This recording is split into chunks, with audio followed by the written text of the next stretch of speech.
ભુજ તાલુકાના કુકમા ગામે રોડ પર ધંધો કરતા લારી ગલ્લા ધારકો દ્વારા દર મહિને ભાડાની રકમમાંથી ગામની ગૌશાળામાં ઘાસચારો અને અન્ય પશુ ખોરાકનું નિરણ કરવામાં આવતું હતું। 35 વર્ષથી ગ્રામ પંચાયત દ્વારા ખોળ ભૂસો આપવામાં આવતો હતો, જે છેલ્લા થોડા સમયથી બંધ થયો છે, જેને ફરી શરૂ કરવા ગૌસેવા સમિતિના પ્રમુખ પ્રદીપ જોશીએ તાલુકા વિકાસ અધિકારીને પત્ર લખી રજૂઆત કરી છે। રજૂઆતમાં જણાવાયું હતું કે હાલે ગામના સરપંચના પુત્ર મોટા ભાગનો વહીવટ ચલાવી રહ્યા છે। ગામમાં છેલ્લા 3 દાયકાથી ચાલતી ગૌસેવાની પ્રવૃત્તિ તેમણે બંધ કરી દીધી હોવાનો આક્ષેપ કર્યો હતો। આ સાથે ધંધાર્થી દ્વારા આપવામાં આવતી રકમ ગૌસેવામાં વાપરવાના બદલે તેનો શું ઉપયોગ થાય છે તેની તપાસ કરવા માંગ કરી હતી। ગામના ધંધાર્થીઓ દ્વારા નિયમિત રીતે પંચાયતમાં અપાતી રકમ ગૌસેવા માટે વપરાય તે દિશામાં કાર્યવાહી કરવા અનુરોધ કર્યો હતો। ગામનો ગૌશાળો છે, આંખોનો ચરો હતો વર્ષોથી 75ની સાલથી મને સાંભળે તેમ પંચાયત આખાનો ચરો પંચાયત દીધી મહિને 2 પહેલા ઓછો થતો, હવે 2000 એનો ખર્ચો લાગે, એક ભૂસાની ગુણ ને એક ખોળની ગુણ, મહિનામાં 2 ગુણ ખપે। કાયમ ધોરણે પંચાયત આપે છે, આથી પહેલા પંચાયત આપતી હતી એના ઠેરાવે છે, પણ હમણાં શું થયું કે એના વિરુદ્ધ જોરથી આખાનો ચરો એને બંધ કરી નાખ્યો। 1 વર્ષ થયું એ સરપંચનો છોકરો એ મને વાત જાણવા ચડી કે એના છોકરાએ બંધ કરાવી। મેં તપાસ કરી, ભાઈ બંધ શું કામ કરાવ્યું?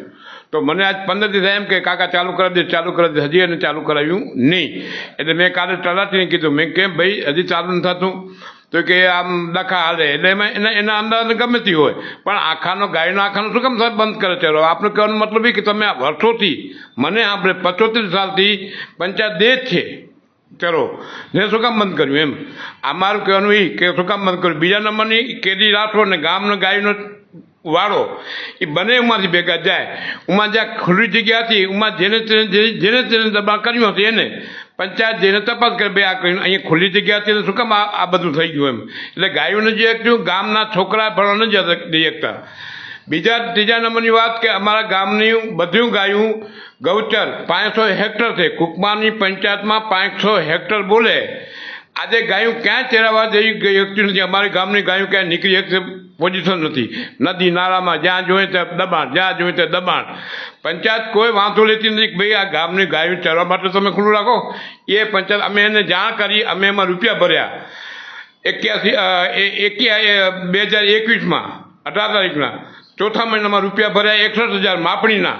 એની પોચ મારા કને છે કે સાહેબ આની માપણી કરાવો, પંચાયતમાં આપણે રજૂઆત કરી, પંચાયત સરકાર આટલું જે પૈસા દેતા હોય તો તમે ગૌચર શું કામ ખાલી કરાવતા?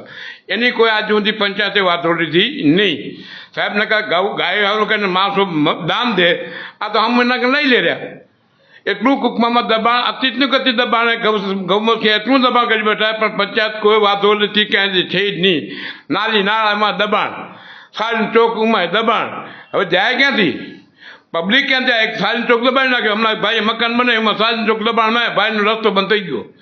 પણ પંચાયતને કાંક તો જેવું ખબર ને, જી પંચાયતમાં હોય, અમે વ્યક્તિ નામ નથી દેતા, પંચાયતનું કામ શું છે? રસ્તા ખુલ્લા કરાવવા, સારી ચોક ના દબાવે, ગૌચર ન દબાય, ગામ તર જમીન ન દબાય, એ પંચાયતનું કામ આપણે શું કામ છૂટીને મૂકીએ ને કે ભાઈ બધું સરખું રાખે એમ?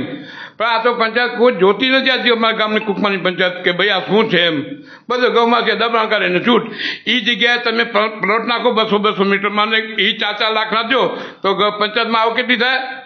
કેટલા કરોડ રૂપિયાની આવક થાય? તે જેટલા તમે ગવર્મેન્ટ માફી કરે કેટલા રૂપિયાની આવક થાય પંચાયતમાં? એ પંચાયત ગામમાં પૈસા વાપરે તો કેટલો વિકાસ થાય? સાહેબ એ કોઈ કહેવાનું નથી, એને ઠીક લાગે એમ દબાણ કરી બેઠા। આપણું મારું કહેવાની વિનંતી છે કે ગૌચર ના ગામની ગાયનો આખાનો ચરો એ પંચાયત ચાલુ કરાવે, એ મારી વિનંતી છે સાહેબ।